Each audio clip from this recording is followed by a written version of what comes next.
Hello people, how you keeping? Today, we're talking about everything today. See, dollar is 500. Like, where are we even going to start from? Dollar is 500 naira.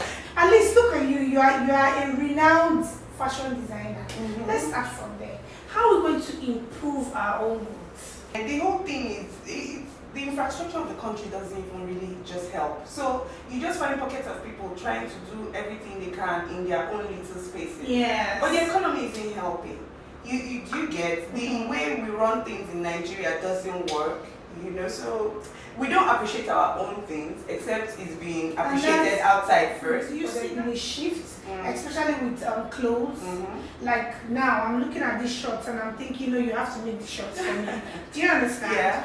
But when it comes to things like a bag, would you, if you say you want to invest in a good leather bag? I was in Cape Town when I was in school. A white lady, a Cape Townian, told me that I must visit Narakuta Leather in Jos. So Kano, they have leather, good leather. Trust me, I'm hearing about it for the first time. Where is Narakuta leather? In Jos, our leather from Kano is being exported to all the Louis Vuitton, all the Gucci. Do you know? So I think it was leather. Tom Ford that Yes. said one of he gets leather from us. Yes. What is happening? It's because we don't appreciate our own stuff, and because the average Nigerian person who is into business is thinking of making money right now.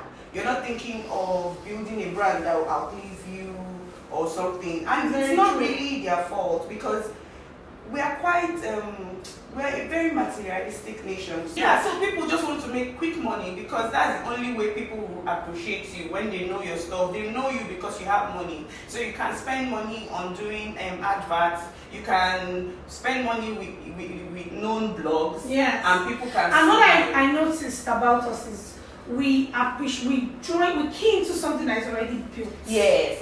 Like say me and you now, we are starting up now, like my small talk show, I was saying, please follow my page. But if I was already big, they will follow you. So what happens to those steps between 0 to 100? And how do you grow those steps? Well, you just keep at it. That's what I tell myself every morning. Put your best foot forward every day. Yeah. Don't give up. Like, because I know what I want. I know I want my brand to outlive me. I've resigned from corporate world. Yes. Just because I want to somebody do else's business. Exactly. So now it's up to me, no matter what I face every morning. So the life of an entrepreneur is quite hectic. I talked about it yesterday on my page. I was like, look, some weeks you'll be so happy. Manic high almost, because people are calling you left, right, money is coming in. Like your business, oh my God. And you're like, oh, God has blessed me. Then the next week, one single call you will not get. 1 naira will not enter your account, and you'll be like, wow, okay, what do I do now? At those moments, it's really easy to just give up, because you start questioning yourself. Yes. Is it that the people I did for, they were not satisfied, so they're not coming back. But at the same time, you forget that, you see, those people too need income. To keep coming back. Do you understand? Like, you do this thing where, I haven't seen this customer for a while. Because when the customer says, see, me too, I want to come and shop and feel Exactly. But there's no money. There's no money. Like, it's just very, very crazy. Well, like, I need to talk about this, your body. I've known you for a while. Then you just... And I'm like, oh no, NG. NG, what's happening here? I thought we're all on this weight loss journey together. What's going on? It's a lifestyle change. When I started dabbling into yoga now, that was like 6 years ago. I started dabbling into yoga after I had kids. That was I had my last child in 2012. Yeah. So 2013, I was doing all the dieting. I like researching. Anything I want to do, I research. So I was doing all the dieting I found online. Name it, also looking for you. Yeah. That is my experience with yoga. I met her. I mean, she's a her. She's a her. Then you guys really have a good relationship. Yes, I met her. I was doing it. I would just be watching on YouTube and practicing. I was feeling like, oh, super nice. I was feeling like I was doing the right things, but I went to Cape Town in 2017, and for the first time I went to a yoga studio.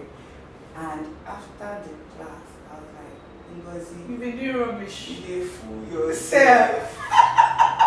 But I mean, I went to the yoga studio, and after that class, I was like, do you guys teach yoga here, like certification? And they are like, Oh, yes. nice. That they were about to start their classes in 2 weeks. I was like, cool, I'm joining in. So I joined in, so I have my 200-hour YTT, that's Yoga Teachers Training Certification. Wow. And now I'm a professional yogi. Hey. But the thing people fail to understand when they see yoga is they think, okay, first of all, here, we think, first of all, immediately, when I told my mom I was doing yoga, she was like, eh? You know, be Christian again? No, it's not true. I'm telling you, that's what my mom thought. Like, they think it's a spiritual They movement. think, yeah, because yoga, the philosophy part is Buddhism. Do you understand? The spiritual aspect of it is Buddhism. And body, mind, soul. Okay. So now, when you're on your mat, body, mind, soul. Yes. So now, your mind, your body is that mat, the mat walk. That's one branch of yoga, the asanas, the exercises. Okay. They say when you work out, when you do this work daily, you come to your mat. The mat is signifying the outside world and all the challenges. So every day you show up on your mat, it's like you showing up to the physical world and saying, okay, what have you people got to hit me with today? You know? Then you go there and they say, do a tree pose, for instance, and you can't, your hips can't even bend. Yeah. It's a challenge. You need to, you would have to have a dialogue with the pain you're feeling to push yourself into that pose. So you will now learn that sometimes resistance isn't even pain in actual fact. Your body is just resisting. It's not like it's painful. And gradually it begins to open up that hip space. And if you continue in your practice, before you know it, that thing which seemed insurmountable becomes, and that's life. That's life. That's like consistent, be consistent. Yes. They tell you breathe. Everything you're doing, everything is on a breath count. So as you're inhaling, you're lifting up, exhaling, you're going down. So you're breathing. If you keep breathing that way, even in your daily life, when someone comes to you and just talks rubbish, it can take you a second to breathe. Just breathe. And the way you respond to that person, the person will even be shocked, like, I thought she was going to give it back to me, but she's so calm. Do you understand? That's what yoga does for you. So my Instagram yoga name is Bent Lotus. So you can follow me at Bent Lotus. This is my lotus. And I was also going to talk to you about something I saw on your page. I woke up to it and it just kind of made my morning when you talked about how we all feel like we don't want love. Yeah. But once you get love, you see the person receiving it, like taking it in. And growing up there, a lot of us, like, my mom, till she passed, when you talk to her on the phone, she doesn't know how to respond to I love you. No.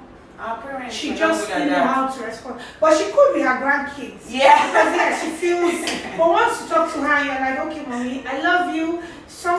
There's just somewhere the response is not coming from. It's even awkward for me and my mom, actually. We don't even know that. But me and my kids, surprisingly. And do you know that I have realized that for every time I've been happy to see my dad, once I get to this spot, I freeze. I don't know how to actually call him.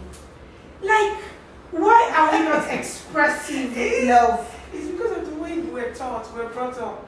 But I think our generation is doing better. Yes. We're doing better because coming from parents, being raised by parents who didn't know how to show these things. Our parents could only action their love. They could not speak it. Yes. So they show it with actions. Your mother beats you and she calls you and gives you a drink. Yeah. No, that's sorry. That's sorry and I love you. Because the way she beats you is not. You know these days now, they don't. If you beat somebody small, they say child abuse. But those days they used to beat us. See. And man, when we beat you, you will slip off from the pain. So that drink is actually. Yeah. I know it seems like I'm not your mom. Yeah. But I love you. I'm your mom. I'm sorry. Take. That's what that drink is. But talking about the fact that our generation is doing better, are we really doing better? Because you see what I find nowadays, everybody's acting tough. Well. Everybody like, who was it? You just went through a breakup. Are you okay? I beg. No, I beg. I don't forget that. But you're really broken. Why don't we? That's it. Why don't we accept the fact that we are going through stuff? We don't like to say we are lonely. Instead we say, no, I'm enough for myself. Self-love. Say, you get. Nobody wants to acknowledge the fact that, oh, right now I'm feeling lonely. Yeah. Or I wish somebody loved me more. Why don't we like to talk about these things? I don't know. I feel it's this whole social media age. True. The need to always look on point. Yeah, to act tougher than you are. Yeah. Like it's so uncool to say I'm low right Yes, now. I'm low. I wake up, I'm not brushed and I feel like dancing. Yes, I that's dance. be. If you don't like it, Yes. it's my page. If the face is not looking on point enough for you. It's enough for me. I will still sing my no, I don't want no scrub with my scrubby face. I don't care. It's my face. I have a good time. Yes. Yeah. Everybody, I think everybody at some point, you wake up. Yeah. Whenever you You wake up. is your I moment. like that word. Mm. Everybody wakes up at a point. At a point. But people just have different Times times of waking up. Yes. I'm glad I finally woke up. And at that point, at this point now that I've woken up, I don't really care. So now that I've woken up, I don't want to lose myself again because I discovered that part of my problem in the past is that I forgot myself. Totally. I forgot who I was. I forgot the girl I used to be. I forgot everything that made me me. Because you're trying to please the people around you. My default is to please people because I've been responsible since I was 11. Oh. I've been responsible for myself, for people, so like my default is to take care of people around me. And in so doing, I forget myself. Yeah. So by the time I went through so many issues, I now found myself again. And this point now that I'm finding myself, that's why I've even tattooed my life on my hands because I don't even want to forget. So this my hand is like my reminder. It's part of my story. It's like tattoos are so letting that myself go. I always say like my Instagram page is like my diary. Eventually, I know I have a book inside me I'm going to write. Yeah. And it's going to be an anthology of all my Instagram posts. That's what I want because everything I write, there's a reason. And when I read that post again, I remember why. Yeah. So I'm going to merge all of them. Yeah, I like that. It's like your diary. Yes, it's like my diary. Like because now it's all soft copy. Yeah, it's all soft copy. So why do I pretend when there are people? I should get into that. I mean, I even show the way I am and people still think I'm flaunting. Really? Yes, I even show how I am and people still feel like I'll be begging somebody for money and be like, you're enjoying now. I'll be like, ah. No, but that's one thing that is common in our community. See, happiness goes hand in hand with having money. You listen, if you're not down, if you're not, you understand? Yeah. Like sometimes you could reach out to someone and say, I've not heard from you. You know, this are you that have been enjoying your life. I don't get it. I don't get it. Like, should it be sad to show that everything is okay? I'm telling you. I'm like, mommy, I always say like that is a blessing too. Yes. It's God's the fact that you can stay above whatever is going on and still have a sane head and be happy. It's a blessing. Angie, you have to come back. There's so much in you that we haven't unraveled. But because of time, we have to wrap up this one. No problem. I just want you guys to come for yoga. Come and do yoga because we need to meditate every night and clear our minds so that we can sleep well. Because when you're thinking of all the things that is wrong in this country, oh my God, we need help. Yoruba food eaten with ewedu and gbegiri. Amala. Roasted plantain eaten with pap that's cooled abroad. It comes in different. Okay. Yoruba name for fried plantain. Dodo. Popular Togolese beans sold with a special stew. See the best that you should feel. The underrated cousin of jollof rice. Fried rice. Okay. You made this guy. It produced by bees. Eh? It is produced by bees. Honey.